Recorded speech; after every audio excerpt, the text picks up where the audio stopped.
All right, the podcast that's going to get us all fired. Chris Ryan is here. Mallory Rubin is here. She likes to use her hands a lot, and myself, Basic Instinct, an iconic erotic thriller.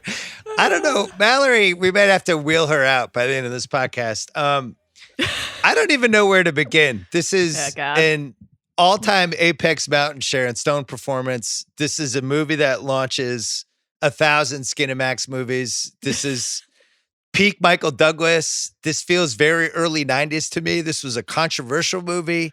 Yes. Chris, first thing you think of when you think of this movie? This puts the cock in Hitchcock. Yeah, man, this movie was responsible for a lot of calluses. Wow. What can I say? It A lot of calluses. No pun intended. It came at a very crucial point in my personal life, 1992. Just a young buck out there in the streets of Philadelphia, still trying to make sense of this crazy world.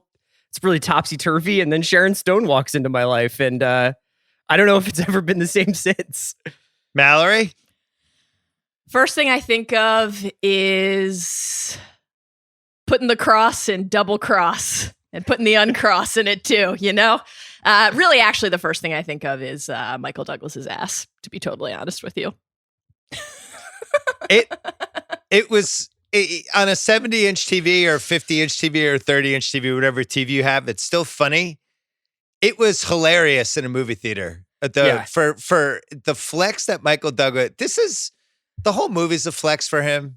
He's been a star for a while. He's an A+ lister. He's on a really nice run. And then at some point here, he decides he's going to wear the V-neck shirt in the dance scene.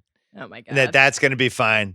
And then just an iconic, I repeat, iconic walk to the bathroom with his balls subtly swaying and just his butt. And he'd clearly done some crunches, but not enough. I just don't know what he was thinking. I have to be honest, I would not have guessed that the word subtly would have been used even once during this podcast. I think they probably crossed that minutes off on the bulletin board. There's no way. All right. Some stuff to cover, and then we'll talk about why we love this movie so much. So the Sharon Stone thing. I saw there's a great divorce movie called Irreconcilable Differences, which I'm sure Mallory has seen because all the CODs have seen all the divorce movies. Have you seen Irreconcilable Differences? I actually haven't. Yeah, it's never on. I'm not surprised. It's Ryan O'Neal and Shelley Long. Okay. He's like a struggling screenwriter, and they have Drew Barrymore as a kid, and she files for emancipation from them. A little bit out of Ozark season 2, Chris. Yeah, real Charlotte from Ozark reference. I knew that would wake up Chris. But Bill, I just watched all of Ozark in 12 days. I'm ready for your Ozark talk too. All right, we'll get to it later. So Sharon Stone was the other woman in that movie and comes in off the top rope and is like, "Who's this?" And then kind of bounces around. And she's in a Steven Seagal movie. She looks great in that. She's in Action Jackson, looks awesome in that. And then Total Recall, which we just did on the Rewatchables, is when it becomes clear, like, oh, something's really going to happen here. But then you look at her IMDb after more misses, and this is a 10-year odyssey for her. She's 34 when she finally gets this role. Chris Ryan, what happened? Why didn't we latch on to Sharon Stone sooner? What were we missing?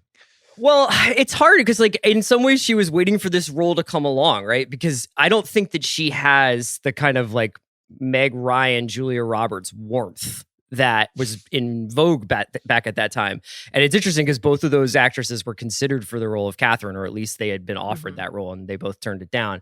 But Sharon Stone, even back in like, I remember seeing her in like King Solomon's Mines in the 80s. Like, she was just like in these sort of B movies as the love interest at times. And she was like, there was always something about her that was really, really intense. And I don't know that she ever found a role to put that intensity until she found Catherine Trammell. Total Recall to some degree. Yeah, she's but only like she's like the scenes. Fourth girl. Yeah, right. What do you think it was, Mallory? You know, sometimes people peak late, man. That doesn't always happen for everybody on the same time frame, and there's something about her potency and raw charisma that Sometimes you just need the right vehicle, the right vessel to bring that into the world. The thing that's remarkable, of course, is that she's still bringing it all this time later. I don't know if anybody's watching New Pope, but her cameo in one of the episodes of this season of New Pope, her ferocity and gentleness, that kind of unbelievable hybrid where she's so quiet and gentle, but also so potent and forceful and mesmerizing and magnetic. And of course, the leg cross, which I'm sure we will talk about at length, including the controversy around it. In the New Pope in 2020 was still something that she was able to reference in the scene, mimic, mock, and pull off completely. Also, they talk about the fact that she's a genius, rocking an IQ of 154. She had a lot of stuff going on in her life. She was considering law school. Could have done anything she wanted. She's a remarkable woman. So Paul Verhoeven, the director of this, he was impressed by in Total Recall how she could go from sweet to ruthless at the blink of an eye. But yet Michael Douglas didn't want her in the role. And we'll go through some of the casting what-ifs later, but he just felt like this was going to be such a controversial movie. He wanted like another star to like share the burden of, oh man, we're pushing the envelope here, and didn't think she was a big enough star. It's kind of crazy in retrospect to think that they would have even considered anyone else. I'm just thinking like historically, Chris, go film nerd on us for a second. Like, who would have been the runner-up best person in the history of movies for this part? For this part, I mean, like, I think that the original consideration, which was Kim Basinger, was the person that would probably fit best as Catherine.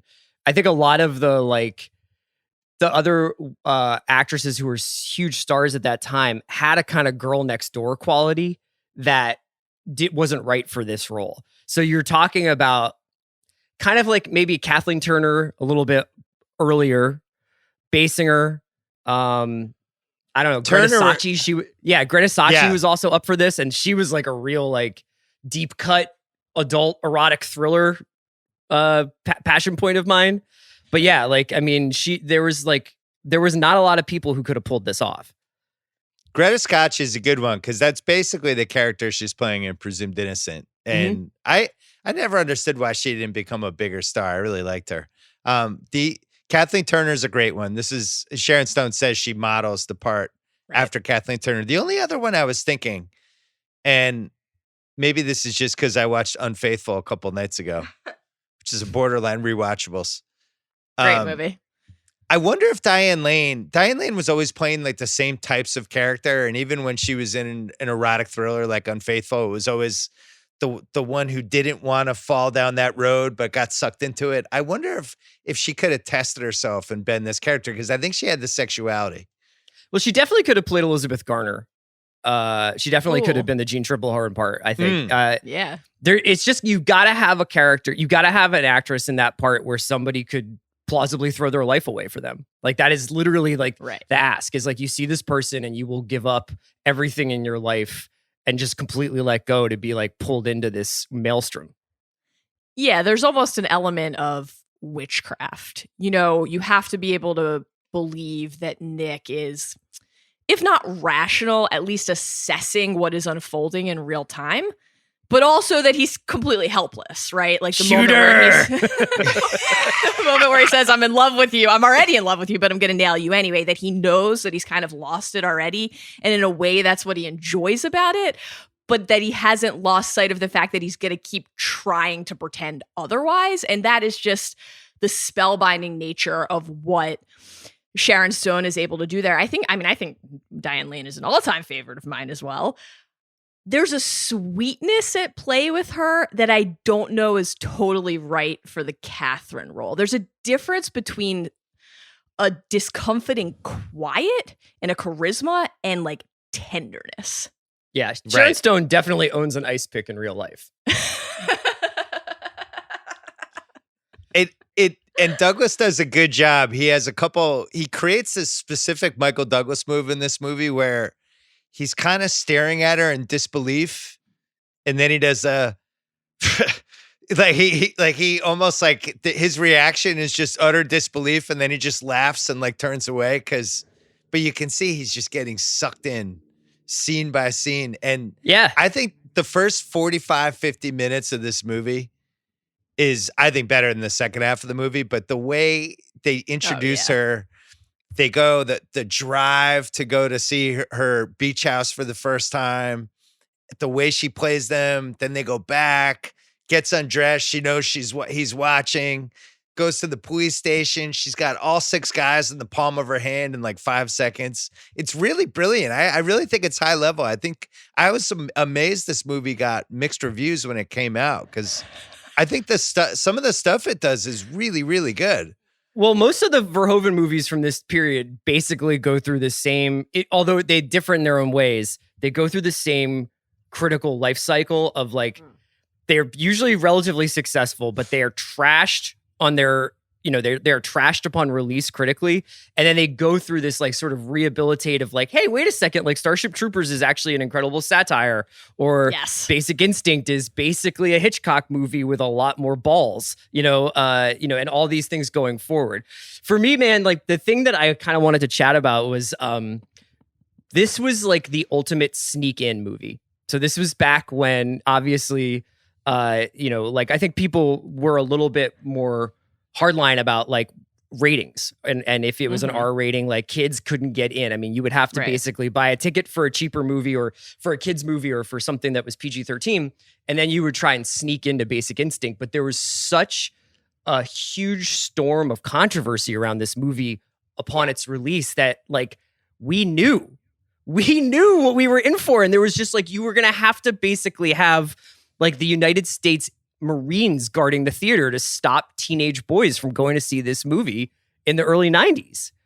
Chris, how many times in response to somebody asking you about your formative years with Basic Instinct have you said, number one, I don't remember how often I used to jerk off, but it was a lot. It was a lot. No, that was the thing, is also, it's just like, I don't know how much we want to get into this, but I think that there was a huge element of thrillers at this time was that like there was just not that kind of like, the access to pornography was not the same as it is now, and these movies essentially functioned as like mainstream pornography in a lot of ways. I mean, Bill, you write for Skinamax in the beginning, right? So I did some research. There was a good Vanity Fair piece about this.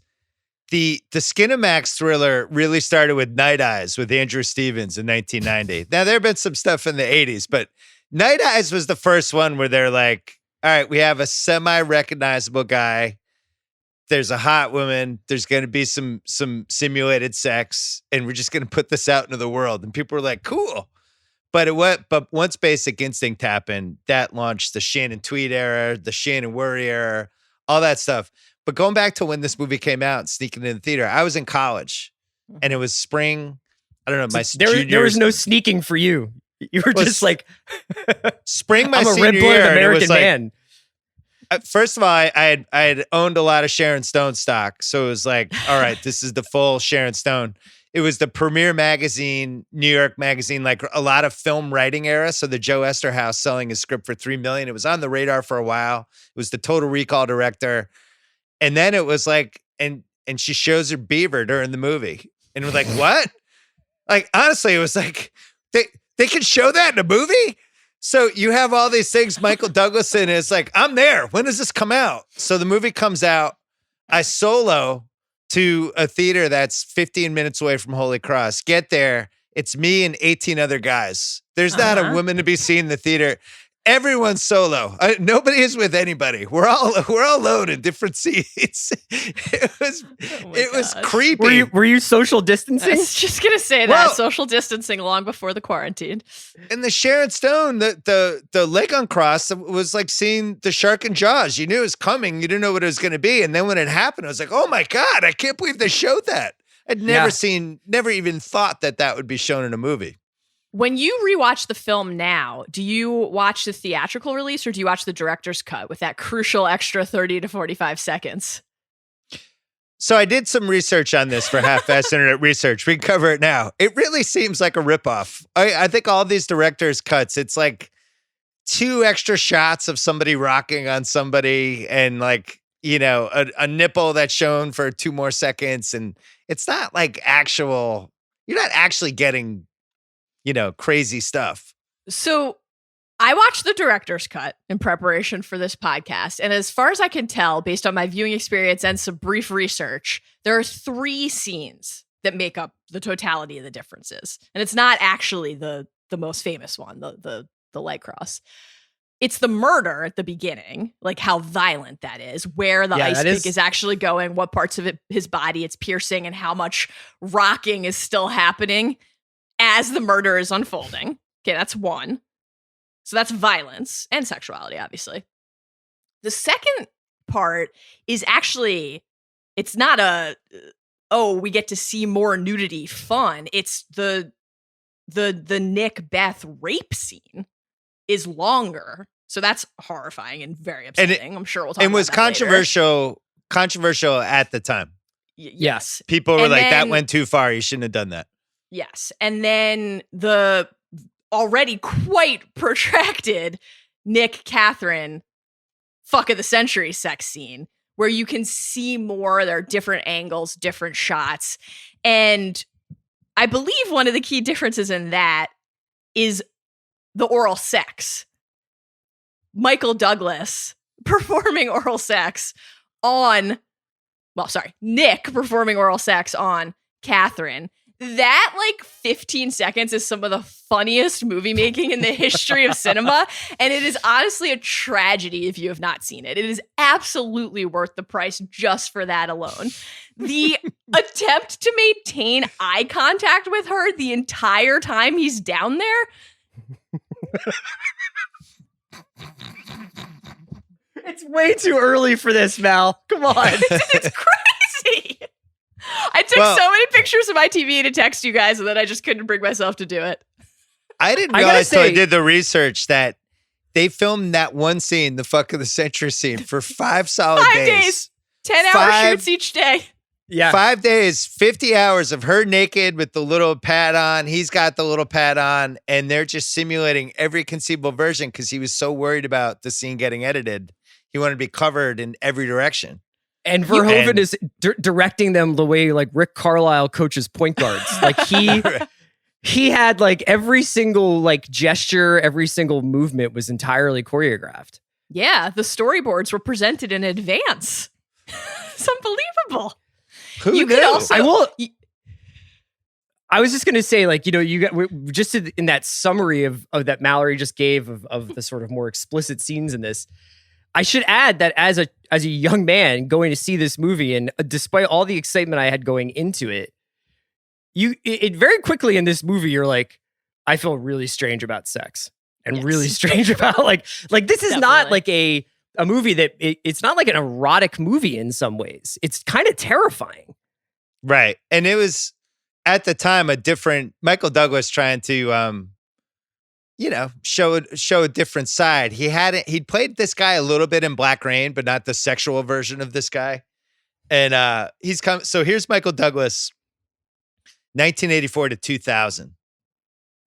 Romance in the Stone, Jewel of the Nile, Chorus Line, Fatal Attraction, Wall Street, Black Rain, War of the Roses, leading up to Basic Instinct. He's one of the 5 biggest stars in the world. Basic Instinct pushes it up another level. Falling Down, Disclosure, American President, Ghost in the Darkness, The Game, Perfect Murder, Wonder Boys, Traffic. So that's a 17-year run there of just the batting average is unbelievable. This is the only time he really played a character like that. I guess you could say Fatal Attraction. Yeah. But in Fatal Attraction, he was almost like the everyman dad husband who just makes the wrong decision for a weekend and gets kind of overwhelmed. This guy's like dark. He's got a cocaine past. He shot some people. He knows what he's getting into, and he's kind of into it. And you could see why Douglas wanted to play this guy. Yeah, I mean, it's pretty much a movie about addiction in some ways because it's always about him getting closer and closer to the flame.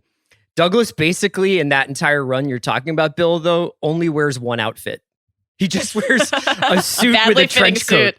It's one of the best moves ever because it's just you can get Michael Douglas. He has his own clothes. Don't worry about it. He's going to show up. He's going to wear a tan or a gray business suit and a trench coat and probably some sunglasses. I always think about that look when in the end of Wall Street, when he's in Central Park with Bud and he's just like getting rained on his trench coat and yelling at him. I love that he basically just brings the same outfit to every movie. It Chris, is actually shocking when he puts on the V-neck and the bomber in this movie. My God. Because for that very reason, it's like you've seen him put on a different skin entirely. I feel like it's like what people must have felt like in the 30s when they first saw color movies, like color film. Chris, why don't more people say my favorite actor is Michael Douglas? Like if you were having drinks with somebody and you were like, who's your favorite actor? And they were like, Michael Douglas. I would be like, really? And yet he's been in more movies than anybody. Yeah, and I think it's probably got a lot to do with how his acting career got started, which was very late in life. You know, and he starts acting more or less like he becomes a movie star in his early 40s.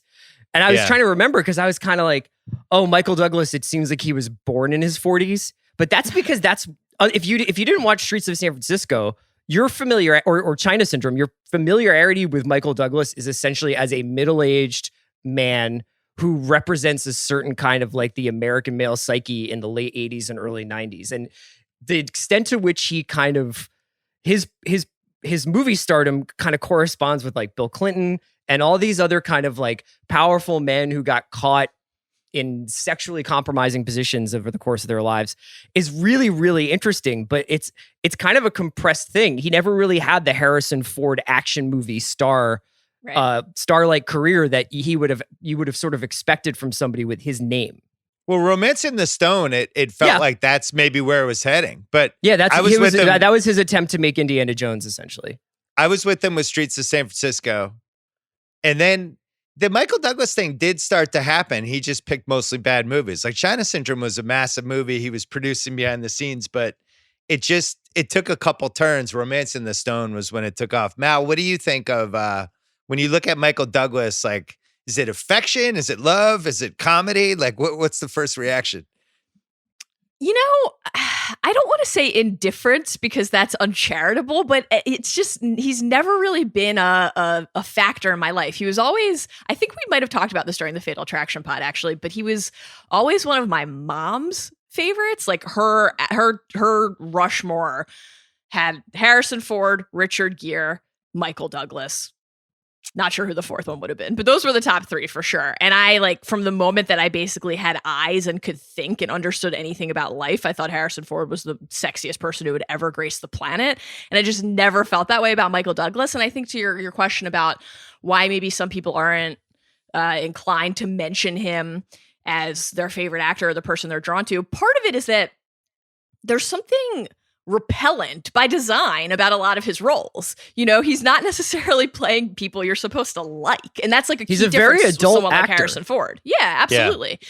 And like you think about all the people now who are like big movie stars that are his age or are what his age was in Basic Instinct. They're all doing like comic book movies for younger people. Michael Douglas is making movies for people his own age. Well, Michael Douglas is a proud part of the MCU, but point taken. That's true. Point taken. You know, I think like the other thing is, and again, not to be unkind, Michael Douglas is a great part of the cinematic history that we all share together. I think there's a conversation around almost all of his movies, with a few exceptions, obviously Wall Street among them, where you're like, was that a good performance?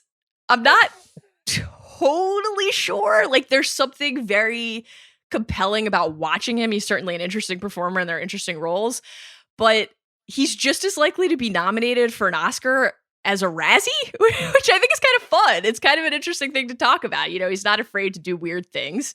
And yet, despite that, as Chris said, you could put him in any in one wardrobe for any role and it almost wouldn't make a difference. So I think like his career is defined by a lot of contradictions. And one of those contradictions is that there seems to be a lot of ubiquity and like a sameness to the arc, even though there's all this variance within it. So I don't know. It's just a strange thing. And then, of course, there's the fact that his father is a famous person and people have associations and expectations based on that.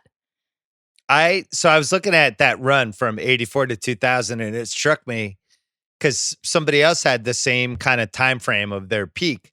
The Mailman, Karl Malone, who is another one who, you know, top 3 leading scorer of all time, made a couple finals, won 2 MVPs, but you would never say he was one of the best NBA players of all time. It was a little bit of dismissive even when he was at his peak.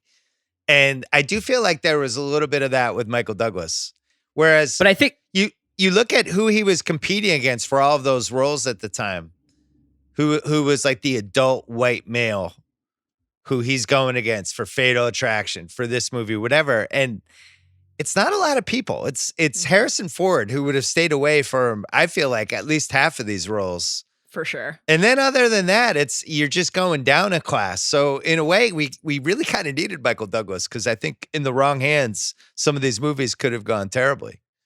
I think the one thing worth mentioning about him that makes him different than maybe the mailman, I always think of, I mean, he's a real player coach. I mean, like the producing side of it can't be overlooked. He did One Flew Over the Cuckoo's Nest. Yeah. He produced Starman, I think. And one of the major things is that when he did a movie, he actually was pretty forceful about making sure the movie that he wanted to get made got made. I mean, Basic Instinct, whether you think it's like a great movie or a funny movie or like just a trash movie, he stuck by Verhoeven, which was kind of nuts at the time. And he got this movie made in the same way that he was able to like help them build roads to finish Romancing the Stone. Like he would kind of step in and throw his weight around whenever he needed to. Great taste. Like as a producer and an actor, and just like, that's a good script. We should make that as a movie. Also, I think he had some good fortune with people that he did the movies with. Like he caught Kathleen Turner at like her apex, and she I think is still the best, the sexiest, best, my favorite actress of the 80s. Just ripping them off left and right. But then Glenn Close catches her at a perfect time, catches Charlie Sheen at a perfect time, catches Sharon Stone at a perfect time. You go all the way through. Even Disclosure, that's right when Demi Moore is shifting into this A+ list sex star, basically, or sexy star. The Game, he gets Fincher. Traffic gets Soderbergh during the height of Soderbergh. Like, I don't know how much of it was taste versus luck, but over and over again, just seemed to find himself in the right all those places. movies are not safe. They're not safe. No. Like he's not doing the safe choice. He's not making an action franchise. He's always kind of like pushing the envelope and usually doing stuff that's in the zeitgeist at the moment, whether it's sexual harassment or the drug trade or just like taboos in sex and stuff like that, which, you know, like we can look back on and like kind of chuckle at and be like, well, who gives a shit? It's not like Basic Instinct changed people's minds about sexuality. But at the time, seems like a pretty brazen and risky use of your Hollywood capital. Yeah. I think he was also interestingly unapologetic about that fact. Like, if you look at the quotes that he was giving around the release of this movie, there's not a lot of attempt to like defend the art behind it. He'll say, this is supposed to be smut. This is supposed to be a detective novel that we made into a fun, sexy movie. Why is everybody so upset? Now, I'm not saying why is everybody so upset, and I'm sure we'll talk about why people were upset as we go. But I think that's kind of an interesting choice as an artist to say, like, it's okay to try to have fun with something and to lean into different genres and embrace them for what they are and not have to pretend that there's something else, which, you know, again, part of it is that he was older at the time. It's not like he was a 20-year-old trying to make it for the first time. He had the comfort of his family name and everything like that. Just was a little less afraid than maybe some people would have been to take the to make that choice and take that risk in the first place, and then to kind of stand behind it and say, I don't really see the need to lie about what this is. Really good taste in directors across the board. Worked with a lot of greats on the taste thing and sense in the moment. That's another thing. So, you know, Wall Street, when they made that movie, the timing of it was really smart. It was right as this was the height of something that was going on that I don't think a lot of people understood. And they, you know, that movie came out, I think, in 87, but it was made in 86, right as the insider trading and the billionaires and all that money's flowing in. Basic Instinct was another one. He said one of the reasons he made the movie, this was the height of the fear of AIDS. And that's something that pops up a lot in the research. Like he felt like sex in movies were dying because everyone was so afraid of AIDS that he saw like an opportunity to be like, no, actually, we can still make a sexy movie. That like he felt like motivated almost to push the envelope with this movie, which I thought was really interesting. I didn't know that about him. So Disclosure was another one that's right at the height of like the first time we really started talking about consent in the 90s and sexual harassment at work. And he really wanted to be involved in that. So anyway, Esterhaus, he wrote the script in the 80s. It became a bidding war. Caracal Pictures acquired the rights for $3 million. Wild. The film made $352 million worldwide. It was the fourth highest grossing film in 1992. And as Chris said, I do think like the sex and the nudity was a big part of it. The pornography machine was not in place yet. We were 5 years away from any semblance of anything on the internet. We didn't even really have the Maxim magazine, all that stuff yet. You're talking about Playboy. You're talking about going to rent porn movies at your local video store, and that's about it. So there movies like this actually, it's impossible to imagine $352 million would be made from the 2020 Basic Instinct. There's no way. I don't think this movie works in nearly the same way. But in 1992, it's like, whoa, they're really going for it here. Like we just didn't have that. Personally I've been racking my brain. What's the most recent movie that could even be compared to Basic Instinct in terms of it's sexually explicit content? Like I've been trying to the erotic thriller is pretty much dead. Well, it was replaced by cable stuff. I think the last time I can remember a sex scene being part of the sale of the movie almost was the Billy Bob Thornton Halle Berry movie, where it's like Monsters Ball. This is Monsters Ball, which won some Oscars, but it was like this is a really raw. The sex is really important in this movie. That was one of the last times I remember sex being sold in the marketing of the movie almost. Now it's like I don't think it would work anymore. I think the other one that comes to mind, obviously it's different, is Gone Girl. You know, there's a violent sexual murder in that film. You have male nudity in that movie, so I think less female nudity, though certainly explicit discussions of sex and sexual violence throughout the film. So that one comes to mind a bit. I think like some of the other comps or places where you could at least imagine something like this happening though are television shows. Like it's much easier to envision something like this unfolding now on Netflix or HBO or Hulu than in 2 hours and 8 minutes at the movie theater. Yeah, but I mean maybe the reason why this movie still plays is because if you had the blacklight cum stain shot in a Netflix show, you'd be like, holy shit. This movie, like a Netflix show that did what Basic Instinct was doing in the early 90s, a Netflix show that did it now would still be pushing the envelope. Part of what makes this movie kind of like makes shocking. It last is because it's still shocking. Like I was still like scandalized by it last night. Yeah. I do think there's been so much sex stuff on cable and everywhere in the last, like, think about Mrs. Fletcher, me and Mal, one of our favorite shows of last year. No, it was great. That season finale ends with like a pretty graphic threesome.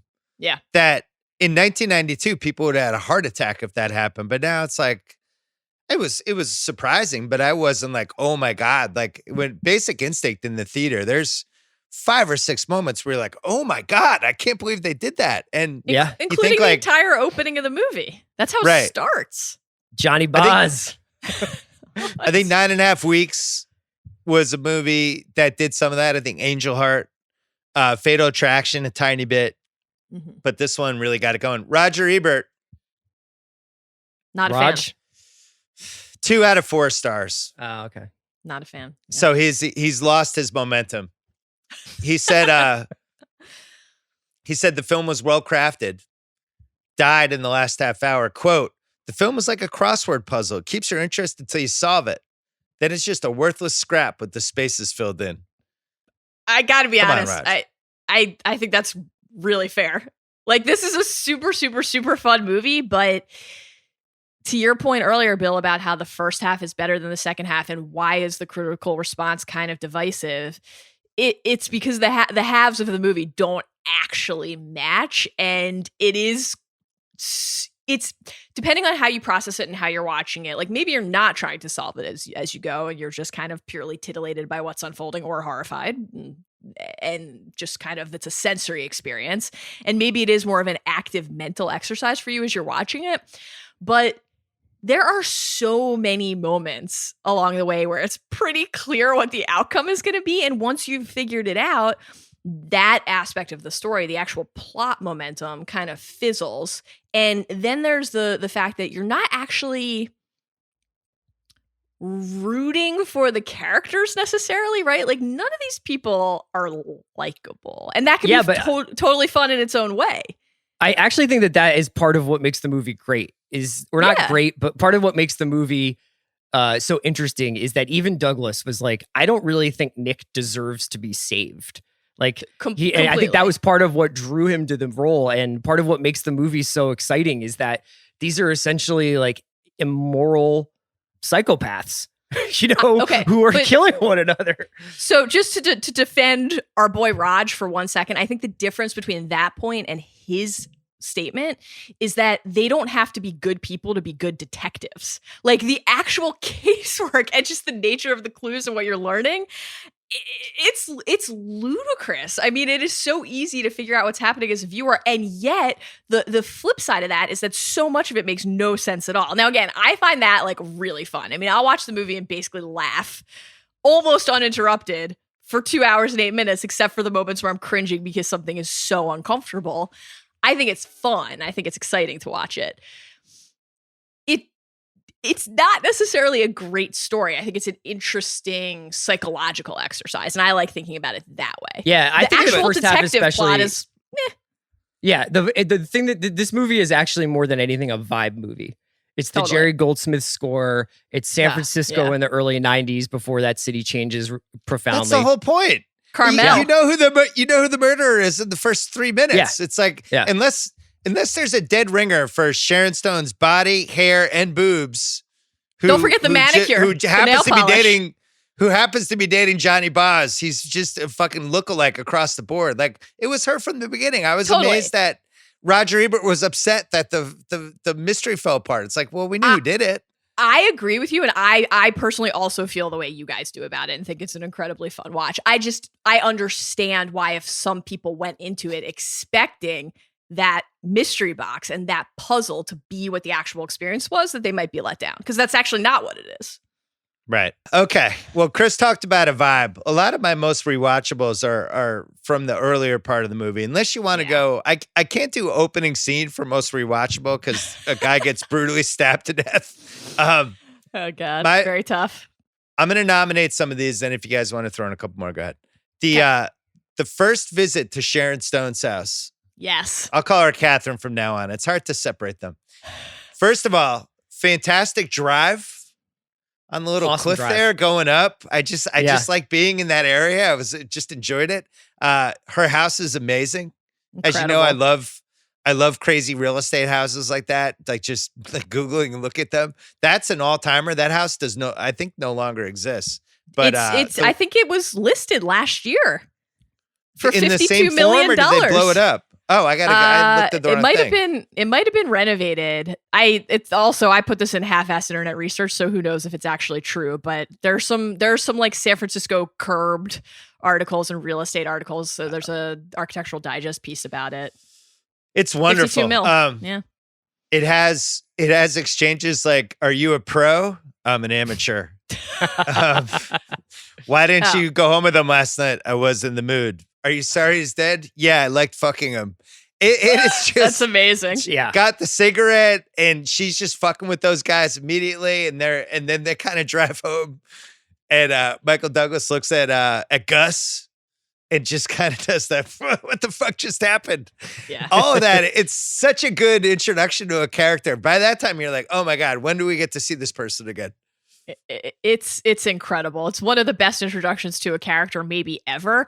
And the setting is, as you're saying, so fucking perfect because on the one hand, it's just beautiful, it's majestic, it's serene, it's pristine. But then when you look over the edge, what is it? Choppy water, jagged rock, danger everywhere. Like the symbolism of the setting is absolutely perfect. And every single line that she says in that scene is iconic. I mean, I wasn't dating him, I was fucking him, as one of the first things she says in the entire movie. It's just unbelievable. And it totally scandalizes those guys because they're in their 40s and their early 90s. So like their ideas about like sexuality are like kind of trapped in between like the summer of love and everything. Like after that, they've been living in a pretty conservative world since then. You know what I mean? So to have that thrown up to them, it's a great kind of like initial like taste. It just gives Nick a little taste. We should have mentioned this earlier, but you know, you think of 1992, there weren't characters like this.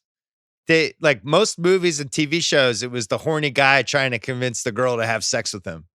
And it wasn't to see somebody just in the opening scene be like, I'm in complete control. I wasn't dating that guy. I was just fucking him. Like there were no anything like that anywhere. It's like, what is this? What's going on?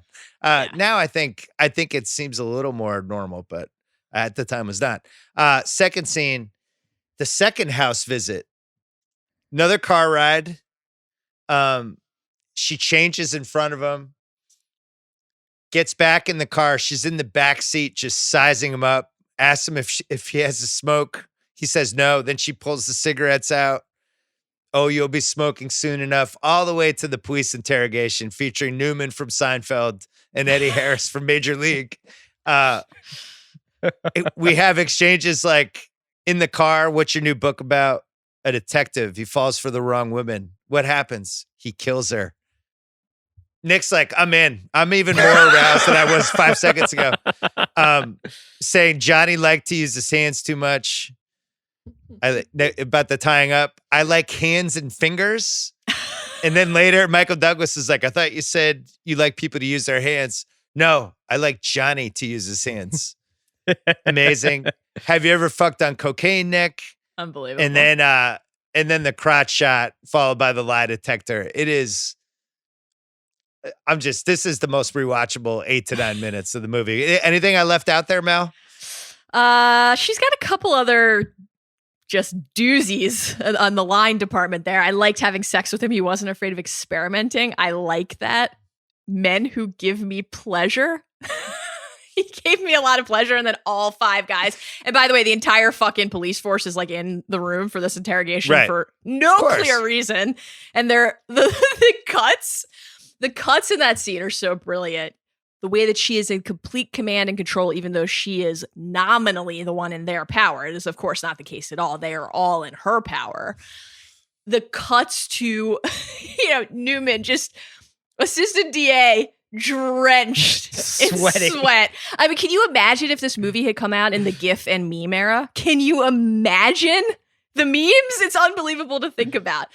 Just incredible. I like the way that she's like playing with the lighter, all of the stuff like that, these little props, the little things that she is using to reinforce that she is in control. She's the one exerting her will and her agency.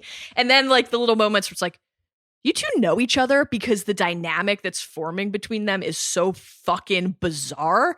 And the chemistry and tension is palpable. And they are both so willing to play this game, even though everybody is watching them. It's a fascinating dynamic and interplay. And obviously the most famous moment of the movie and one of the most famous moments in movie history is in this scene. It's an all-time scene. It's one of the great movie star scenes of the last 30 years. Everything about it. I just don't think, maybe Kathleen Turner out of everybody, and maybe Faye Dunaway in the 70s, because this was kind of like her lane a little bit, but I don't think she could have pulled off the same kind of command of the room like that. But man. When are we going to talk about the controversy around the actual Let's do it now. moment? There's 2 stories. Yep. Verhoeven definitely came up with the idea in the room.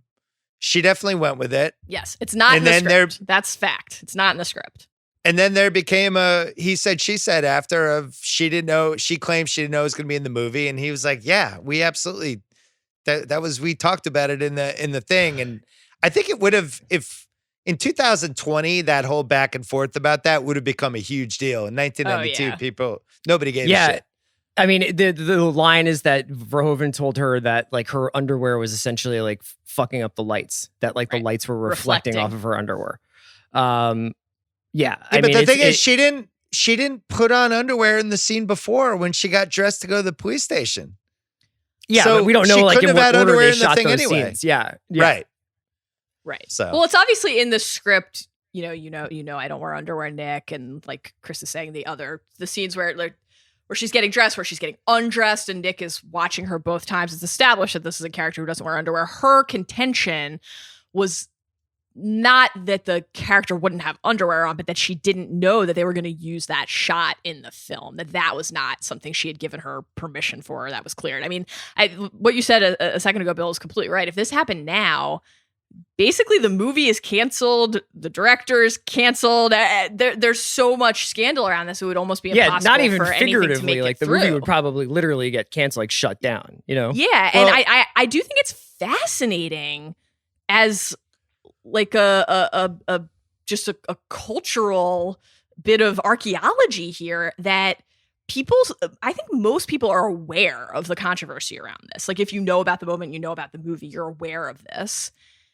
It's something that Sharon Stone talks about. I'm like just floored by and totally impressed by the way that she has handled this. She has always spoken so openly, continues to talk about the impact that this had on her career and her life, like is not in any way distancing herself from it. It's something that she will, again, acknowledge through other art form. Like I was mentioning the new Pope scene earlier, where this is referenced this year, but she will speak so candidly about the lack of permission and the various aspects at play here when it comes to consent and a woman's body. And I am fascinated by the fact that the moment is still something, and I don't say this to make people feel bad about it. I just think it's really interesting, like that people continue to kind of hold up as this iconic, legendary thing, even though everybody is aware of the other aspect of the legacy of this moment. There aren't a ton of other things like that have kind of survived that. The only weird thing is she gets fully naked like 15 minutes later in the movie too, when he's watching there's something her about from the shot outside. itself that's so invasive. You know what I mean? Yeah. Like there's something about it's not something, and it's the guys like kind of staring at her in this interrogation and this power dynamic that's set up where these detectives are supposedly, they have her under the hot lights. So it's not as like kind of like there's not as much sort of consent as there would be in a sex when you're being a sexual partner. She's not supposed to be a sexual object in that moment, even though obviously it's written as such. Next scene, Catherine stops by Nick's place, which I just liked in general. It's this weird like 90s device where it's like, oh, now she's just gonna stop by his place. Yeah. And he's trying to get some ice for a drink, and she takes the ice pick from him. That scene's awesome. She's like, can I handle this? And then it's like Bruce Lee with the ice pick. Next one. I like that scene because like little moments, the quiet, like him giving her his cigarette.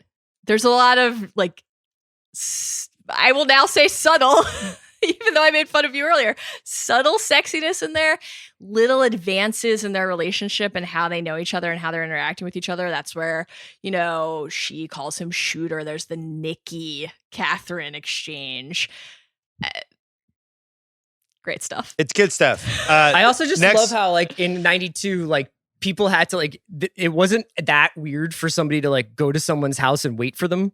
So she's like sitting out on the stoop, which seems like creepy, but is actually like in the era before cell phones, you'd be like, oh, I'm going to swing by Bill's and see if he's home. Right. People are still doing that on devs, Chris. Yeah, it's true. Nick goes to the nightclub. Yes. Combined with the famous sex scene. We're just doing the combo of this. He's the oldest guy in the club by like 18 years. The V-neck that he breaks out, I'm amazed nobody talked Douglas out of it. I don't know what he should have worn, but it definitely wasn't that shirt. Anything but that. Literally anything but that. It's so good. It's the sickest look in the movie. It is so good. It's Chris, so bad. all-time greatest 3 people doing cocaine in a toilet stall moment ever captured in a movie, or would you have something else? I can't think of it. Is there anything in Scarface that's a 3-person coke scene? Like it's absolutely his sister. phenomenal. This is so much better. But this is like just the thing that's amazing is not only do the 3 of them do coke in the bathroom stall, they then come out with a choreographed dance routine. Yes. Where they're like, yeah, that's it. I have the that in Roxy there. dance is unbelievable. My girl Roxy throwing 200 miles an hour in that scene. yeah. Not even 150, 200, all leading to, you could argue, the greatest sex scene ever filmed, where they spent 5 days shooting it. It's the fuck of the century. It's the fuck of the century. And we're not sure if he's getting, the first time you're watching it, you're not sure if he's getting murdered at the end of the sex scene. She does her move. It's like, now I'm going to get on top. I'm going to do the thing where I lean back. Does she have the fucking ice pick? Like, I've never seen a sex scene where I'm like, this guy might die. Run, get out of there. Everything about it is hilarious. And then finally, the Michael Douglas's butt, the funniest part of the movie, and then Roxy kind of popping in and him doing the, let's talk about this man to man, which is such a dig, and she's eyeballing him, and fantastic. Nick goes to see Catherine the next day. Is my next nomination. Wait. Go back. All right. We have got to break down the sex scene. Come on. Okay, you want to do that now? Well, we can do it whenever you want, but we basically have to go frame by frame here. I mean, this is such a rich text. First of all, famously, the director wanted Michael Douglas to do full frontal. Douglas has a clause in his contract prohibiting it. Wouldn't do it. Wanted to get an erect penis in the film. That was a big part of the creative vision and wasn't going to happen. However, I know that was a big part of Chris's creative vision for The Ringer initially, but sometimes this stuff doesn't work out. There was a creative clause in Sean Fennessy's contract that wouldn't allow for that. That's right. Yeah. One of the early profile shots, a side angle, when they are in bed together at the very beginning, right when they're back at her home, as Michael Douglas, as Nick is kind of lifting his body up a bit, I mean, you see full side penis in that shot. Really? Yeah. Had no idea. Check out the director's cut. Mallory's like the coach Nick of this scene. Really giving new meaning to b-ball breakdown. It's all about replay review. Mrs. Skin, her new YouTube series. Auntie Skin is here. It's just unbelievable. Okay, then. Wait a second, though. I thought they had the little genital pads on. I will send you a screenshot later. I was Mallory's shocked watching the Please director's cut last night. I couldn't believe it. Mallory's like back into the left. About back into the left.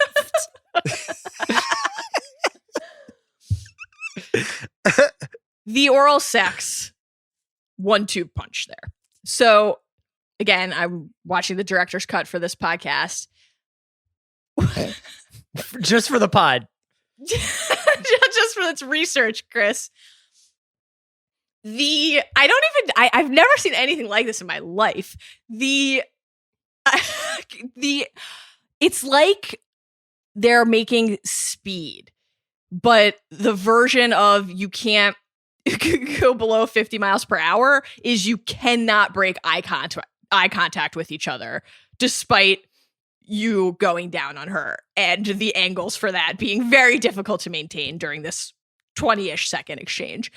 He goes, kissing her like in her thigh. Then he stops for a second, toying with her. She looks up, she's like, "Oh, please." And then he takes her legs, puts them over his shoulders, and just dives in. But again, he's like, it's so funny. Like he literally looks cross-eyed the entire time. He looks like he's about to faint from having to maintain this eye contact that he's not in position to maintain. It's Do you think so Verhoeven, funny. You think Verhoeven was like, "Look up, Michael. Keep looking up. Keep looking up. Keep it in contact, Michael.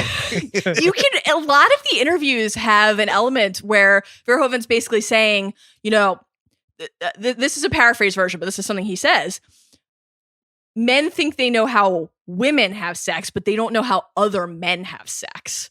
So they were not on the same page about how Nick should be performing all of these various acts. So I think that's probably true, that did probably happen. Maintain the storyboard as I choreographed it.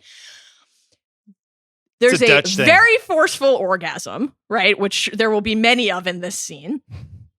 Then we get her performing oral sex on him with the absolutely astonishing switch to the ceiling sex mirror perspective. Great moment. This is a movie with multiple ceiling sex mirrors. There's, of course, one in Baz's bedroom in the crime scene as well. Incredible stuff. Nick is watching himself get a blowjob in the ceiling mirror.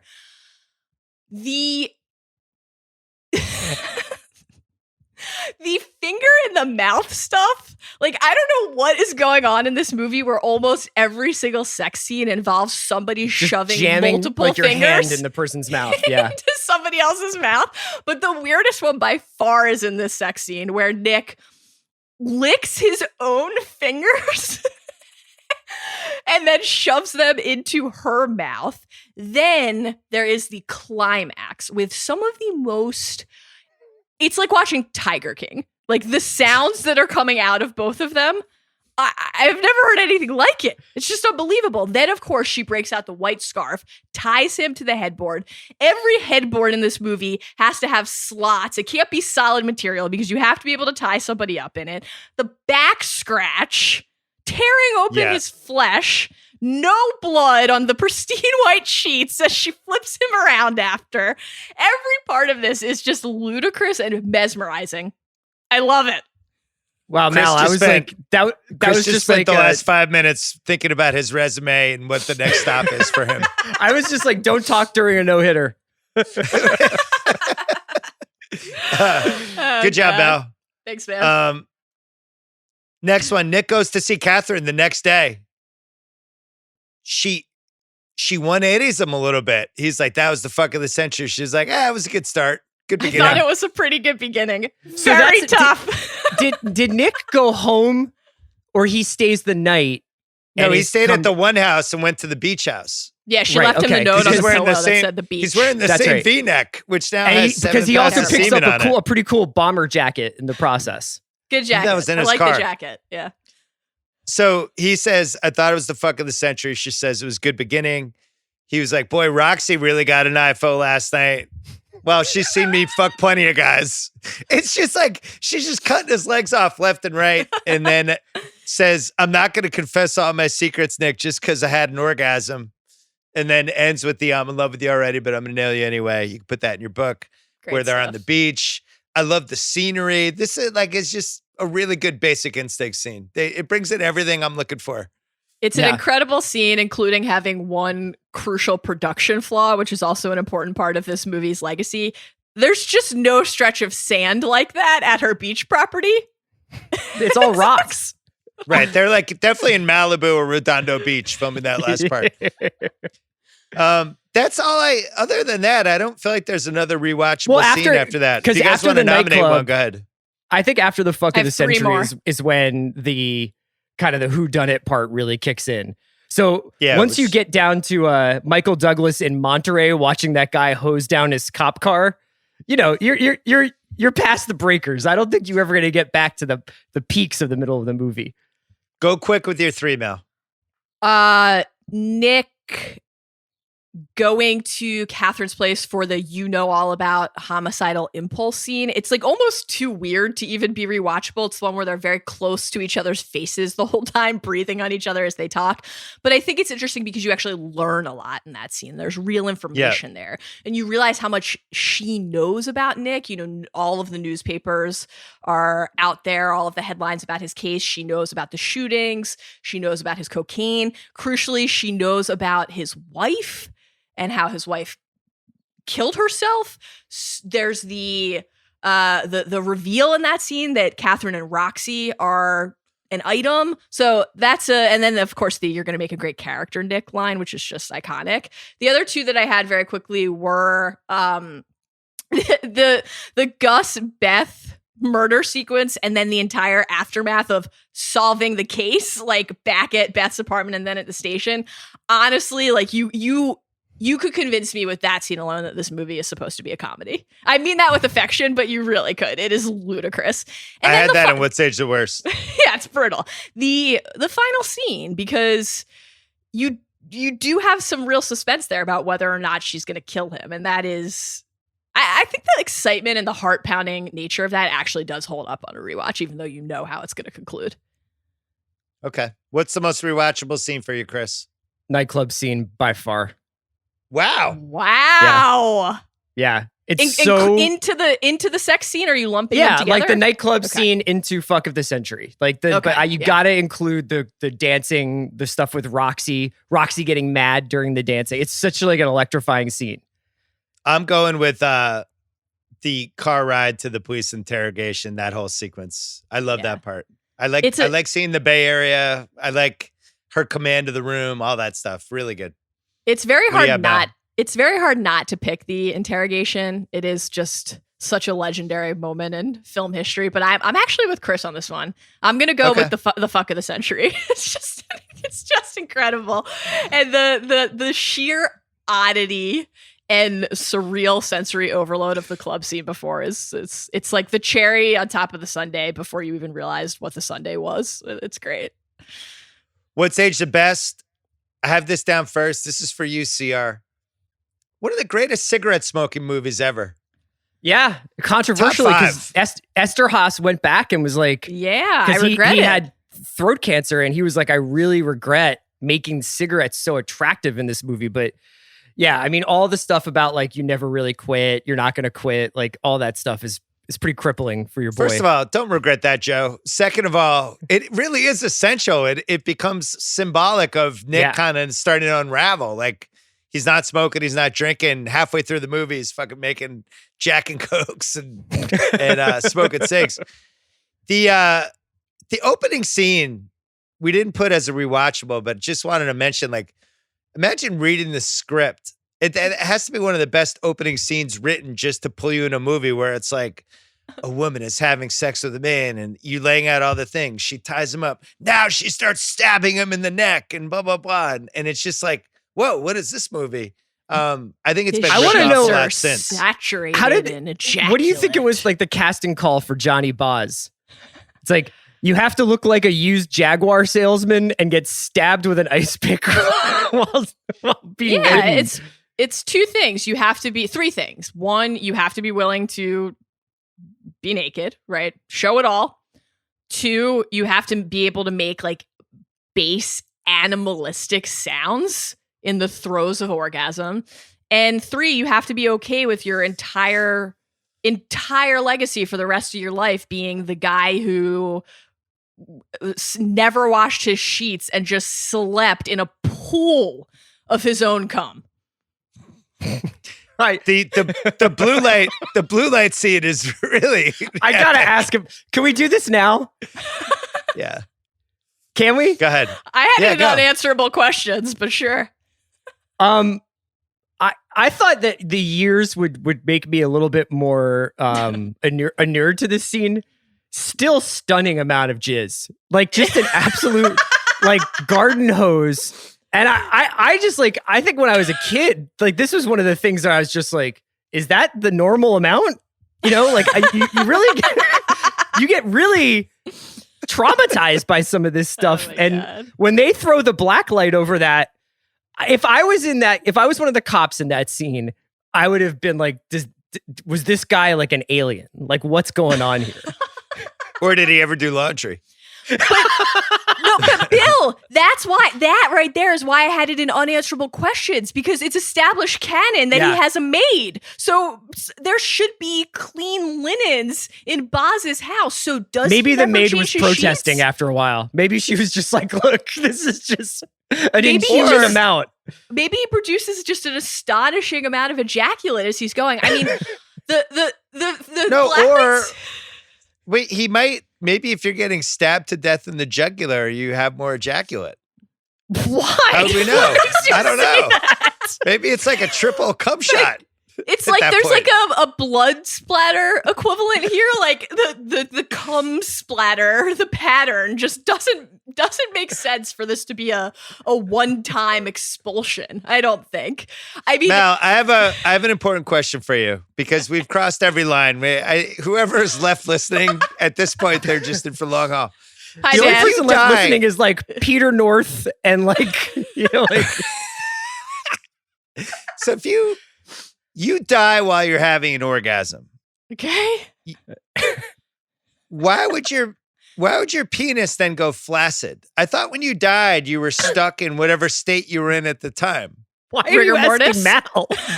Why wouldn't you die with a boner?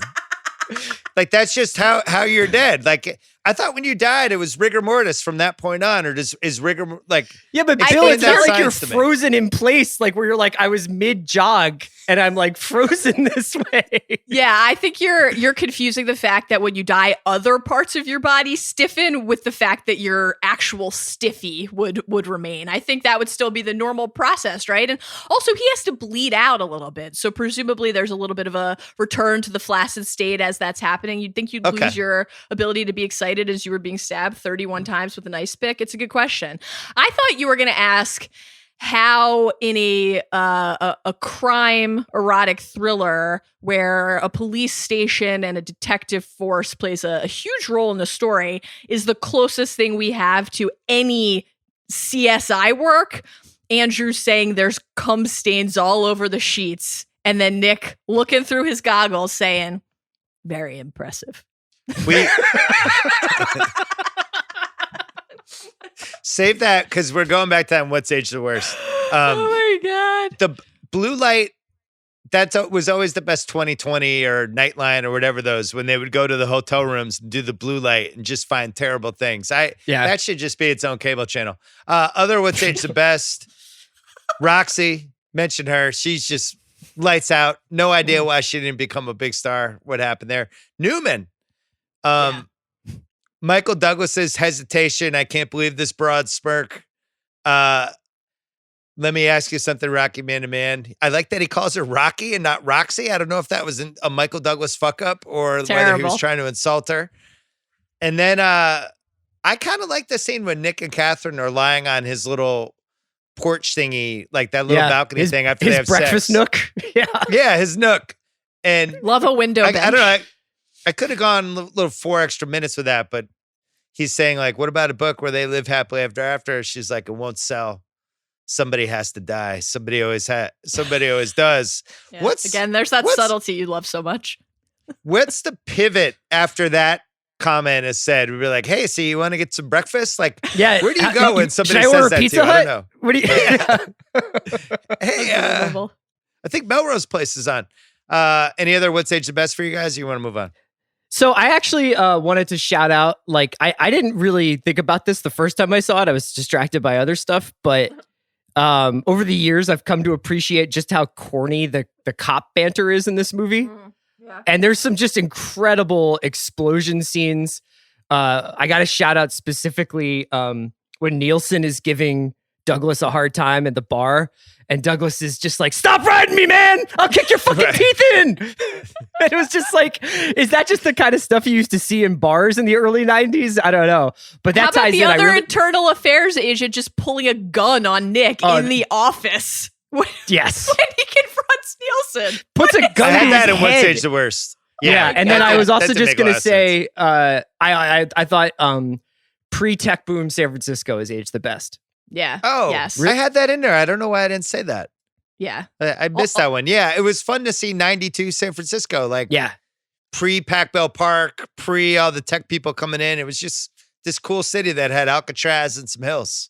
And, you know, Carmel, too, Marin County. I mean, it's obviously Yeah. supposed to be Stinson Beach, closer to San Francisco in the movie. They're filming it in Carmel, but just gorgeous. I mean, the answer for what's aged the best is obviously just Sharon Stone's performance, right? It's just incredible. I mean, there are some other small things. I think the ceiling sex mirrors, the random nods to Picasso throughout the film. The Bart Simpson keyring is just great. Michael Douglas's amazing. visible scrotal swinging from the rear ass shot. Catherine's fashion, especially given the counterpoint of Nick's fashion, Catherine's fashion in this film is absolutely just elemental to the DNA of the movie and is timeless, even though it's very much of the moment. So I would nominate that as well. But my pick would be Sharon Stone. I vote for the cigarette smoking and Sharon Stone. What's aged the worst? We mentioned the DNA. I just feel like this is done in 5 minutes. They had the technology in 92 as not Barry Sheck, Dr. Dennis Fung, who was in the OJ trial 3 years later. All those DNA people. Joe Esterhaus later admitted not mentioning DNA was kind of a my bad. But he wrote this movie in the 80s. Too busy counting his 3 million. Another what's aged the worst. Him realizing that Dr. Lisa Garner or Dr. Elizabeth Garner was also Lisa Hoberman from Berkeley. And it's like, hey, look at these two ID pictures. And it's her current one. And then just a blonde wig. It's amazing. That's in 9 years, she looks exactly the same. Yeah. They spent $50 million on this movie. They couldn't have spent 5 minutes trying to come up with a picture that made her look younger or anything. It's so bad. I don't know how they did that. The Gus going to see someone in Oakland who knew. Yeah. And then it's like, all right, I'll wait in the car. And then it's like, oh, wait, I just pieced this together, running up. And then, hey, there's Gus is dead. And there's Jean Triplehorn. And she's like aggressively walking toward him with that whole sequence is bad, but I forgive it because I love this movie. It's a bad 6 minutes, capped off with all the detectives like, look what we found on the stairs. Oh, blonde wig. This case is over. Found some clippings in her kitchen of like Sharon Stone. Like, oh, well, obviously no need to pursue this investigation. And Douglas is never suspicious that Sharon Stone has framed this whole thing or laid it out. It just kind of ends abruptly, and it's not great.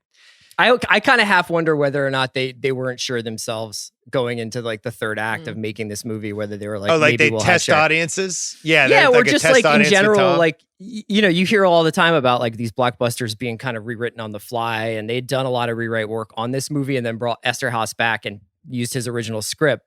I think it works on the whole, but like you wonder whether or not when they're shooting that scene with Triplehorn in the trench coat at the end, if there's like a 50-50 that they're going to break a different way. The only other what's aged the worst that we haven't mentioned in is just I never really fully understood the older serial killer lady. The Hazel Dobkins thing is nonsensical.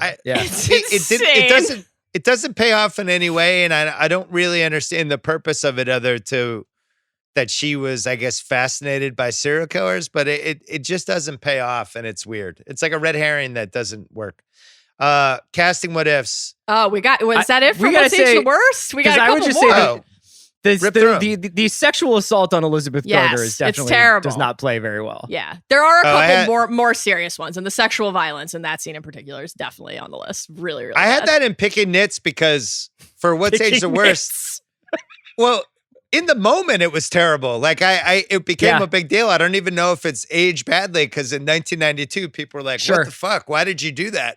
That's true. So I don't know. That's true. It was bad at the time. I think another thing that was a problem at the time, but also now is still something that you sort of have to contend with when you think about the movie is the LGBT politics and depictions. The film was protested by gay rights activists as it was being made. Like this was happening in real time. The script had leaked. The fact that Catherine, Beth, Roxy, that people who are suspected of murders or actually committing them and involved in them are all gay or bisexual characters. This was a big thing when the film was being made and as it came out. And then, Bill, you mentioned earlier Michael Douglas and, the desire to make sure that sex remained present in movies amid the AIDS pandemic. But then, like, multiple sex scenes in this movie it don't involve a condom or protection at all. Stuff, yeah. And then not only that, but it's actually brought into the script as a joke in the scene with Nick and Gus when he's like, I'll use a rubber next time. So that does not age well at all. That's very rough. And then there are some also less serious, very, easy to make fun of ones like Nick's fashion, which we have already talked about and is just repugnant. And like you're saying, everything about the SFPD's depiction in the film, everything. Like, I think, Chris, to your point about maybe do they not know where it was going to go, I can actually buy all of it from Nick's perspective, because again, there's a difference between what he might rationally believe to be true and what he wants. Like, he is in love with this person, and also he is, again, he's not a hero, right? He's also evil, and you have these two bad people, these psychopaths, who have found each other and are thrilled by that fact and confused by it. But the SFPD being like, we're sure it was Beth because the coat was the right size is unbelievable. I mean, there's not only no DNA evidence, they're just like, the jacket is her size. It must have been her. No one ever says, oh, she told Nick earlier in the movie that someone had broken the lock on her door. Maybe all of this evidence that we found was planted. No one thinks to ask that. At her apartment, the gun's there, and then like a folder of clippings that seems it's all very suspicious neat that and tidy. also easily could have been planted. Yeah. Also, just again, in terms of just the management of the department, nobody takes Beth off of Nick's case, even though every single person knows that they're sleeping together. Like, how about this, everybody was okay doesn't with Nick that? have like 4 shootings in 5 years? Unbelievable. What's everyone there doing? Well, I have some of this in picking nits. Casting what ifs. Yes. So we're way off schedule. I got to zoom through this. Okay. Michael Douglas wanted an established star. Kim Basinger, she declined. I'm actually glad she declined, because I don't think this was the right role for her. I know she would have been one of the other logical choices, but I don't think there's a playfulness that she just never had as an actress. He proposed basically every major actress, all of whom rejected. The names were Julia Roberts, Greta Scacchi, Meg Ryan. Meg Ryan would have been terrible. Michelle Pfeiffer, Gina Davis, Ellen Barkin, Meryl Hemingway. All of them said no thanks. Michelle Verhoeven tried to Pfeiffer's get. interesting. I don't think she would have done the nudity. She never laid it out that way. If she had done this movie, I would still be in the hospital. Verhoeven went for Demi Moore and God. Renee Sudogenic. I don't even know who that is. And Amanda Donahue considered and Douglas was against Sharon Stone and then talked him into it. Rest was history. She made $500,000. The role of Nick Curran was originally a lesbian cop and was written with Kathleen Turner in mind. Wow. Saw that. Very strange. Paul Verhoeven, Chris, slated to direct Michael Douglas in your favorite Black Rain, but dropped out for Total Recall. And Ridley That Scott happened. stepped in, right? Yeah. RoboCop, Paul Verhoeven wanted Tom Berenger. Guess he turned it down. Then he wanted Tom Berenger for this movie in the Michael Douglas part. Tom Berenger, no thanks. Milos Forman was the first choice to be director. They went for Verhoeven instead. And then there's every basically white guy from this era was allegedly considered for the role. Swayze, Costner, De Niro, Willis, Gibson, Harrison Ford. Who knows? It feels very Michael Douglas-y. So yeah, it there you seems go. it's just like an absolutely like iconic Michael Douglas a performance. layup for him. Yeah. Best that guy. Oh, some good ones. So I need a ruling, Chris. Is George Zunza that guy, or is he that guy from Deer Hunter and all those other movies who was think like he's- 'cause basically Brian Dennehy's rival? Doesn't he do Law and Order for a while? Yeah, I feel like he's George Zunza. Yeah, I think so. Zunza? No Way Out? Zunda. Yeah. Zunda? Eddie Harris from Major League, the bad guy from Hoosiers, that guy, Chelsea Ross. I mean, iconic, sure. that guy. I don't Chelsea know if Ross. he's Chelsea Ross or not. Hard Bob from Billions. Right. Amazing. The guy who Nick feuds with, who ends up getting shot in the head, I think is probably the best. He's probably the winner of this because I don't even know what that guy's name is. But I know Daniel I've seen Van that guy. Bargen as Marty Nielsen. Are you kidding? I have like a Mr. whole Marty Kruger. Nielsen bit. Mr. Kruger Oh, go ahead. from Do your Seinfeld. Marty Nielsen bit. Well, I just think he has some of the best lines in the movie. The number one being, "You fucked yourself, shooter. You hear me? You are out." Like that guy is just iconic. Yeah. All right, I we'll love give it the to him. idea He of has the a internal terribly affairs sad guy real-life story. following Nick around and just being like, "Shooter, you're back on the sauce, huh? Back on the jack." How about What was- Dr. Lamont for that guy? The whole Oh, you're yeah. dealing with scene. I mean, just incredible. You're Stephen dealing with Tobolowsky, devious, diabolical mind. You're dealing then with someone so obsessed. You're dealing with someone very dangerous and very ill. Just starting every single declaration with you're dealing with. Incredible.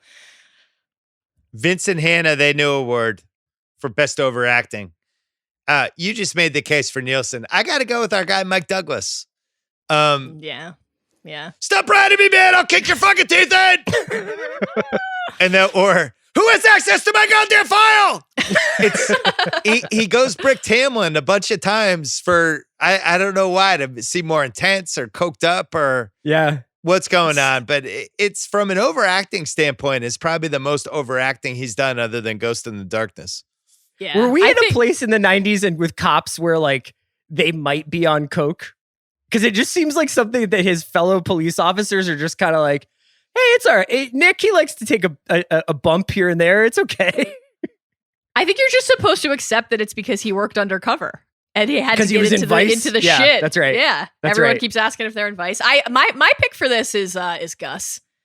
Just all the yelling. So much yelling from Gus. Every time he says, Hoss! Hoss! Gotta be Gus. Would you have rather seen Don Johnson or Michael Douglas in this role? No, Michael Douglas. Oh, Michael Douglas. I think you can't even do it without him. The smoking with Don Johnson would have been great. The Deion Waiters Award for biggest heat check, Roxy. Gotta be. It's gotta be. I think we could rename this for Roxy in her honor. The Deion Waiters Roxy Award. Yeah. I don't know what dancing. happened and why she wasn't a massive star. There were 9 other hotter women than her in the early 90s. I don't know. I would say that I did not like necessarily get Meryl Streep vibes from her as an actress, but yeah. But totally captivating. She could have gone after Shannon Tweed's corner. The recasting couch. Kind of a loaded category for a movie like this. I don't know if I'd change anything. It's kind of perfect from a well done / unintentional comedy standpoint. The only thing that I would do, you just asked about Don Johnson, Bill, and we are running a little bit behind, so I don't want to get too lost in this. But is this movie better or worse with Pacino? Oh wow! I never liked when he was in a sexual situation. It always made me uncomfortable. I always felt bad for the actress. How would he do "Stop Riding Me, Man"? I'll kick your fucking teeth in. Right. Well, he's basically this guy in Sea of Love, though, right? It's the same kind of. It's essentially the same guy. Yeah. Half-assed internet research. No body doubles used in any of the sex scenes. Yeah. We mentioned a lot of the controversies. Verhoeven power played Esterhaus and tried to rewrite a lesbian sex scene that Esterhaus called exploitative, and brought in someone else. 4 rewrites, all of them were bad. Brought back Esterhaus. You had the Douglas thing. So this was weird. The Michael Douglas Gene Triplehorn sex scene was filmed unbeknownst to the performers who were simply rehearsing the scene. And then in the research it says, quote, things heated up quickly as evidenced by the footage in the final film. And Verhoeven liked the performances so much he included in the final cut. That's weird. Yeah. Yikes. You can tell that scene is shot differently than a lot of the other sex scenes in the movie because it's like the camera's very far back and it's like kind of like a master. I mean, I'm not going to get into filmmaker's corner with a sexual assault scene, but like that doesn't surprise me to hear that because it's shot very differently. Things heated up quickly is weird. Jesus. Joe Esterhaus based Catherine on a go-go dancer he knew in Ohio, picked her up, went back to the hotel room to have some fun. She reached into her purse and she pulled out a .22 and pointed it at me. We had a lengthy discussion before she put that gun down. Okay, Joe. He also said in his book Hollywood Animal that he slept with Sharon Stone after the movie came out. He had a one-nighter, and that when that book came out, which is actually a really good book, that was a big nugget from that thing that they had a one-nighter, and he said something like, I always felt like she was thanking me in a way, and that didn't go over great. Not the most, one of the many things. Not the most gentlemanly recounting from him, I'll say that. No. He also, in addition to saying that Catherine was based on a real person, he also said that Nick was based on a real person, a cop that he had known when he was working at the Plain Dealer. Imagine being the people who inspired those characters. How do we get Chris Ryan to start smoking again and then start calling him Shooter? You're out of control, Shooter. If you just start calling him Shooter, he'll probably start smoking again. If I ever get to see you guys again, we can do that. Okay. If the pandemic ever ends, Chris will start cigarette smoking. Can we go to Apex Mountain? I think we've hit most of the other half-assed internet research. I thought it was interesting that Esther House apparently wrote the script in 10 days. You can't tell, folks. Yeah. That's definitely the ending show. No outline either. Apex Mountain, Sharon Stone is the apexiest Apex Mountain performance. Yeah. This is... When you stand on Apex Mountain and you look up, you see Catherine Trammell at Mountain. Absolutely. Absolutely. Bad cunnilingus. I think this is Apex Mountain for ever being captured in a movie. Keep your eyes up, Michael. Keep them up. You mentioned pre-Silicon Valley, San Francisco. Just seems so innocent. Yeah. Who knows that the real estate's going to skyrocket by 25 times and we're going to have a massive homeless problem and everybody's just going to cram in there and all hell's going to break loose. Seems like a nice American city. Any other Apex Mountains? Roxy? V-neck sweaters. The deep V, though. Like, it has to be specifically the deep V. And V-neck it's definitely... sweater with... I love it's an inverse of Apex Mountain. Apex Valley. The great thing about it is that he wears it to the nightclub, wears it the morning after to the beach, and then when he meets Gus out like on the Embarcadero or whatever, like down on the pier, he's wearing like a dress shirt underneath the V. So he's worn that sweater through a coke-addled nightclub sexathon, then on a beach walk, and then he's just like, day to night, I'm going right back to work with this V-neck sweater. Yeah, I won't say that the film does a lot to endorse personal hygiene. That's a problem throughout the movie from the sheet scene onward. Is it Apex Mountain for rear scrotal hang and swing shots? You know, just getting a little glimpse. You got what else do you have in the running for that? There's Will Smith and Wild Wild West. All stuff I've blocked out of my mind. Would you rather touch the Douglas's V-neck sweater after day 3 or Johnny Boz's sheets? You had to pick one. Well, we didn't get to see the sweater under the black light. Yeah, exactly. Maybe made of the same material. The V-neck. If Chris ever wore the V-neck sweater to work one day, that would again, really happy to do it if I get to see you guys again. Picking nits. Oh, so many. We've mentioned most of them, though. I still can't get over the cop pulling a gun on Michael Douglas when he's yelling at Nielsen. And that just being bonkers. Like a way that they end conflicts in that department. Wild. Nobody is just like, hey, man, you don't have to pull your piece. It's just like, yeah, man, good thing you broke up that shoving match. Another gun-centric nitpick is that when they discover Nielsen's body, taking Nick's gun and sniffing it, even though that's clearly a Glock and not a .38 revolver, and they had just said that they thought it was a .38 revolver, is very strange. More shoddy detective work from the SFPD in this movie. We already talked about the DNA testing. That's obviously like the biggest one in some ways. I have two major timeline issues that I would like to pose to you guys. Okay? Our girl, Hazel Dopkins, we have to talk about this for a second. She killed her husband and her 3 kids. Okay, so she killed 4 people, including 3 children. This homicide, based on what we see on screen, occurred in 1956. Also, based on what we see on screen, she is released from jail in 1965. For killing 4 people, including 3 children. How is she out of jail that quickly for that crime? And then, almost as importantly, how does Gus, who would have been like 2 or 3 years old, consider this one of the formative memories of his life? Learning about this case. I couldn't get it out of my head. You were a toddler. None of that makes any sense. What?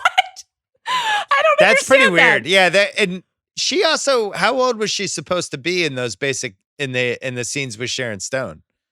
I don't know what her age range was as a character. I mean, the movie takes place in the same year it aired, so very early 90s. Very strange. So she's supposed to be like 61? I, I guess so. Yeah. And then what about the Roxy timeline? She's arrested in 86, 16 at the time. She murdered 2 siblings, and she's in jail for like a couple of years. A couple of years. Good lawyer. 86 was the crime. This movie takes place in 92. We know that she's been with Catherine for a little while. Like, I don't understand. This is wild. I have a nitpick on Nick's car. How am I supposed to think this guy's a cool detective and he has like probably the lamest convertible you could get in the early 90s? Couldn't they have given him just at least shot the wad a little bit on the car? Yeah, there are a few car-related things. Yeah, because he's in a couple different vehicles. He's got his personal car is the Ford. He's in a Plymouth during the car chase on the windy road, which I have numerous questions about. There's also the nitpick with the Lotus, though, during the Roxy-Nick scene. Roxy hits Nick with her car, and there is not a crack on that windshield. True. Good point. Ludicrous. No blood on Roxy's corpse after the wreck, Bill. Your precious Roxy. Just pristine in death. I mean, she was so beautiful, she couldn't bleed. Chris, can you explain to us really quickly why all cop bars in all movie scenes from like 1988 to 1995 just were super aggro with people questioning each other's intentions? It's like, you sure you want to have that drink, Chris? And I was going to ask you, you're the ex-bartender. Like, if guys got after it like the way those cops did, would you just be like, hey, guys, let's cut it off here now. You guys got to take it out of here. Are real cop bars like that? Because even I have no idea. Apparently, I've never been in a cop bar. Remember Copland, the De Niro movie? It was the same thing. Like, every time those guys are in a bar, it's like, this is going to go horribly. Yeah, you back on the blackjack? Right. Best quote. We've mentioned almost all of them. I just got a couple more. Can I just burn through a couple? Yeah, each of us are limited to 3. Okay. Because we really got to move on this. Yeah. I just want to do the double Gus lines of she got that magna cum laude pussy on her that done fried up your brain. That's unbelievable. Yeah. That's it. That's best quote. That's all I'm going to say. I have that too. Yeah, that's an unbelievable moment in movie history.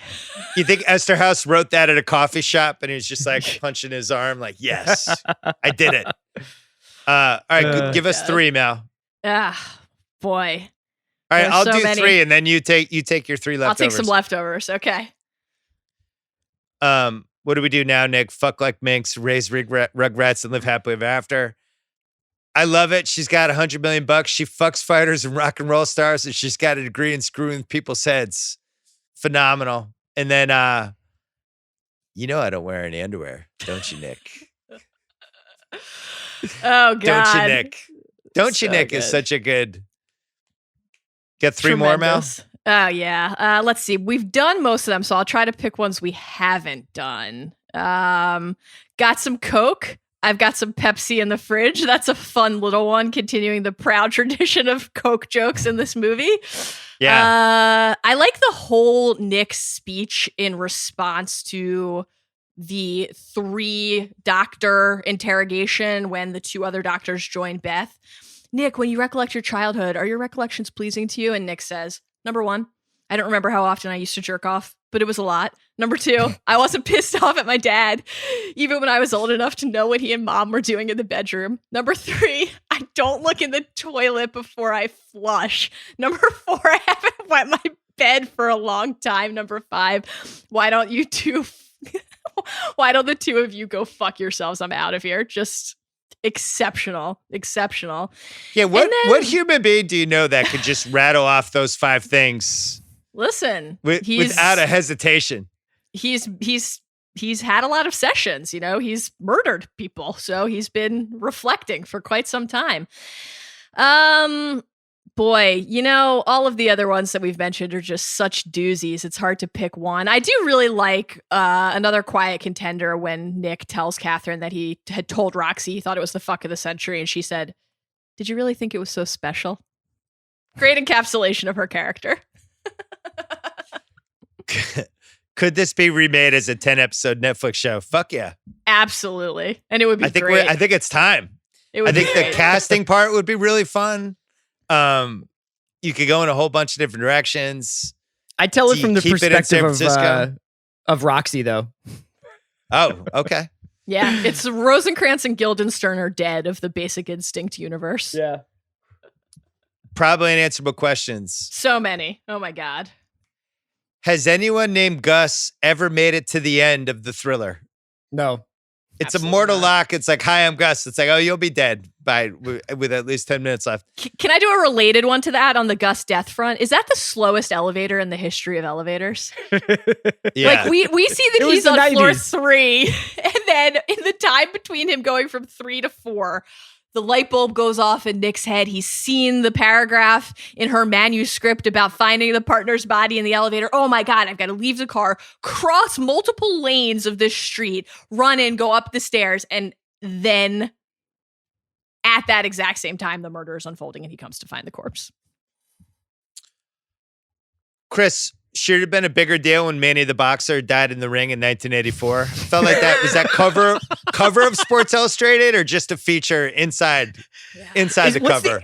What's the implication of who killed him? Because they say it's a guy with an afro, right? So, like, who would have been a boxer in the early 80s with an afro who would have killed Manny Vasquez? Like he lost to John the Beast Mugabe? I don't know. We'll never know. I wanted another couple of minutes on it. In both of your opinions, why didn't Jean Triplehorn totally fully happen? Because she had this, she had The Firm. I think we all like her. I thought she was a really good actress. She did have like a pretty good career. She was on Big Love for a really long time. I mean, I think that she just never really transcended the wife-girlfriend role in these big blockbusters. Kind of feels like Angelina Jolie was our second chance at her. Prettier, like a little prettier because she was one of the prettiest. Well, it's women of all interesting because time. she was Not that in Jean the wasn't. same Juilliard beautiful. class as Laura Linney, and Laura Linney kind of had the ideal version of that career. I think, like Jean Triplehorn as Wendy Bird or Jean Triplehorn in You Can Count on Me. I guess you could see it, but Laura Linney got a lot of those parts. Are you guys ready for my impersonation of Laura Linney in Ozark? Yeah, definitely.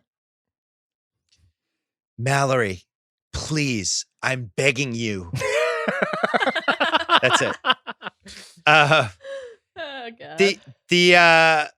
How long did they date, in your opinion? How many Well- weeks? How many weeks after the ending? 2 months. I gotta say, I think it's like a 3-weeker, you know? And then And he she goes kills to drug him. rehab. Yeah. Drug rehab, or she murders him. Well, I mean, is this where we very, very, very, very quickly talk about Basic Instinct 2, which Nick is not in? No, we're not acknowledging Basic Not Instinct. acknowledging it. Okay. I No. think she kills him 3 days after that. I think they fuck for 3 days uninterrupted. They try to get the sheets as saturated in bodily fluids as Boz's were to honor how they came into each other's lives in the first place. Full circle. And then she offs him with the ice pick, which that's one of my unanswerable questions is why does Nick at any point not just say, hey, I feel pretty good about where we are. I buy the story that it was Beth because the coat fit her. But can I just see the last few pages of your book? Can I just take a look? Can I just, I'm curious. I have a literary mind. Maybe I can give you some notes. And then also maybe I'd be aware of the exact scenario for my murder that you put down. And I could maybe just avoid that exact situation with you in real life. No. Can I see the pages? I thought you were going to say she's making a drink and she's like, where's the ice pick? And he goes, I threw it out. I thought it was for the best. I got an ice cube tray. Pick. How's I think that? she would I got have a found tray. another way. I think she would have found another way. I found this ice cube maker. It just makes the cubes in perfect shape. I spent $500 on it. It was the best. I think the real answer is just in 3 weeks, Nick has Tracy McGrady's late career back and a crippling coke problem, and she leaves him for a younger guy. Oh God. He has no Oh, skin on man. his back at all. I know. I have one more big unanswerable question, but Mal, do you have any other ones? I have a few. I'll go through them very quickly. We've hit on some of them already, so I'll skip those. Some new ones. You know when Nick is in the early session with Beth, the 3 o'clock that he was ordered to keep. And he talks about how he has so many calluses on his hands, clearly because he's been jerking off so much. I just want to know, 1, is he not using any sort of lotion or lubricant when he's masturbating? And 2, if his hands are developing calluses, what does his penis look like? Oh my God. I can't top that. Oh my God. I think Mallory just won the movie. I'm gonna have to put a disclaimer when I do the reads at the top of the sorry. podcast. Yeah, like anyone's going to advertise on this podcast. All right, a couple more. I'll go quickly. God. This is more of a practical filmmaking one. Like, no cars are honking during the chase. Some of the oncoming cars are honking at Nick, but nobody who they're weaving in and out of is honking at all. I find that very, very strange. I'd also like to posit whether Nick, a professional law enforcement agent, and Michael Douglas, who was a race car driver in real life and was doing a lot of these stunts, is Nick the worst tail of all time? Like, Yeah, Roxy over was and at over the again. club with them and then is watching them have sex. So presumably Roxy tailed them home undetected, and she is a better tail than Nick, who is spotted every time he is following someone. Can't get over that. What else? Let's see. All right, I'll skip some of these. I'd like to do since newspaper headlines play a big role in the movie, you know, and we see all of the headlines from Nick's case. What headlines didn't we see? And I have a couple I'd like to present to you very quickly here. Headline: Local police psychologist implicated in murders of Berkeley professor, former husband, philanthropist, rock star, internal affairs investigator, and police detective. Subhead: Police say irrefutable evidence of correctly sized SFPD raincoat leaves no doubt. Let's see. Which other one should I do? I know we're running long. Former rock star found stabbed 31 times with cocaine on lips and penis in apparent sex crime murder. That's the headline? That's the headline. The subhead is, I just want to be clear, it's not my joke. This is the movie's humor. Police cite multiple suspects in ongoing investigation, but have ruled out overweight housekeeper. That's a crazy. That's also a what's age the worst in the movie is them just being like, it couldn't have been the 240-pound maid. Terrible. Local woman convicted of murdering husband and 4 children released after serving 9 years of lifetime sentence. Current SFPD detective says he's still traumatized by crime, dating back to hearing about it as a toddler. There are so many more, guys. What a great movie. So many more. Do you think that there's any chance that Catherine was involved in Nick's wife's death? Or did she just use the fact that had happened to her? No, Yeah, I I don't think think she's grand the manipulation. Yeah. I don't think so. Yeah. Okay. I have one small unanswerable and then one giant one. So the scene with when he has sex with Dr. Garner that became controversial because it became a consent issue. Why did they even put that in? What was the point of like, hey, should we have an ambiguous rape scene? Like, how did that advance anything? You think Verhoeven was just trying to push the envelope? It was such a, even in 1992 was just a weird move. I for a really don't movie. know. I mean, like, you could say that it's supposed to be there to show that Nick has this dark side, but like, we got that. We know that Nick is I didn't need implicated that. in shootings. He's done coke. Like, you don't need to. I guess it's just supposed to be a depiction of his sexual deviancy. Could admit it. Maybe have him thrown a shot glass or something. Could have had the same. Like, oh, this guy's a little unhinged. I don't know why they did that. Bigger Terrible choice. unanswerable question. Is this movie better if she just kills him in the last second and that's the end of the movie? Is I think it's Nick pretty getting awesome. stabbed to death? I think that would be pretty awesome. Mal, would you have Interesting. liked that ending more or less than the, oh, they're going to end up together? I like the ambiguous nature of the final note, you know, knowing that she's kind of at war with herself over her own nature and her own impulses. Like, if he doesn't Okay. remove the Rugrats line from the quote, does she just kill him right there? She's reaching down to the floor. There are multiple times in that scene where you think she might do it and then throws out her arms or her body and there's no ice pick. So I like the end note and the prospect of thinking that they might have been together for a little bit longer. And the thing is with them, like another unanswerable question is how quickly does Catherine write? So if they had 3 more days together, she could have churned out like 5 more novels the way that she's cranking them. You never she's know. on the Joe Esterhaus schedule. Yeah. Get those Newsweek blurbs like she had on the cover of The First Time. Incredible work. It's not sustainable. It was the cocaine and cigarettes carried her for about 8 years, but there's a shelf life on that. You can't keep doing that. Who won the movie? Sharon Stone. Sharon Obviously. Stone. Unanimous Obviously. decision. Can't really argue about that one. Anything else? I think we hit everything. I think we got it all. We got it all, Shooter.